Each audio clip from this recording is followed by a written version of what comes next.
שלום לכם. אני מאיה מזרחי עצמוני ואני מאוד שמחה שנכנסתם לאתר שלי לקבל מידע ולבדוק איך אתם יכולים לעזור לעצמכם ובמה אני יכולה לעזור לכם. פרחי באך הן 38 תמציות של פרחים שגילה אותן, את האפקט שלהם גילה דוקטור אדוארד באך שהיה רופא קונבנציונלי באנגליה של השנים הראשונות של המאה הקודמת. 38 תמציות האלה, הוא גילה בעצם שלכל מחלה יש איזשהו עניין רגשי שעומד מאחוריה, ואם אנחנו בעצם נטפל בעניין הרגשי, נטפל גם במחלה עצמה, ואולי אפילו נמנע מחלות. הרסקיו מורכב, שכולנו מכירים אותו, מורכב מחמש תמציות כאלה של פרחי באך. רוב התמציות, כל התמציות, הן לא ככה ניתנות למכירה בפארמים, אותן צריך לדעת איך לרקוח, למי ואיך ומה. התמציות האלה עוזרות במגוון רחב של תחומים.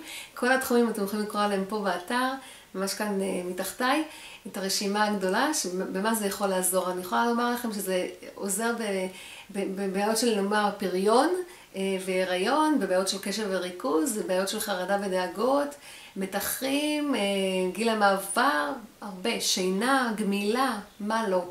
זה מתאים לכולם, זה מתאים למבוגרים, לקשישים, לתינוקות, לילדים, לבני נוער, נשים הרות, נשים אחרי לידה, שככה רוצות לאזן קצת הורמונלית את מצבי הרוח אפילו, והכל. וזה טבעי, וזה בסדר. זה אפילו מתאים לכלבים או לבעלי חיים אחרים שחשים באיזושהי טראומה, עברו איזושהי טראומה. אפילו להם זה מתאים, ככה כעזרה ראשונה.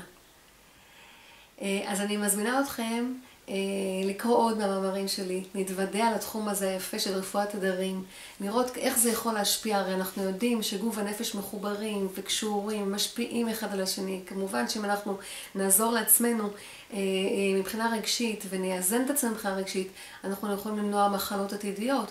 גם בטווח המיידי אנחנו יכולים להשפיע על אם אנחנו סובלים ממיגרנה, מתופעות כאלה שחוזרות על עצמן, תופעות גופניות, אפשר לטפל בעיקר, במניע, במה שגורם לכאב הזה. וכך אולי קצת זמן, לא הרבה האמת, טיפולים מאוד ממוקדים, מאוד יעילים, מאוד מהירים יחסית לטיפולים אחרים שיש בשוק. אני קורא לזה רפואת העתיד. רפואת העתיד, ממש ככה. כמובן, לא מחליפים את הרפואה הקונבנציונלית, משלימים אותה, אבל בהחלט יכולים לתת מענה ופתרון למגוון רחב של בעיות. אז אני מזמינה אתכם להתקשר אליי ולבדוק איתי איך אני יכולה לעזור לכם. להתראות.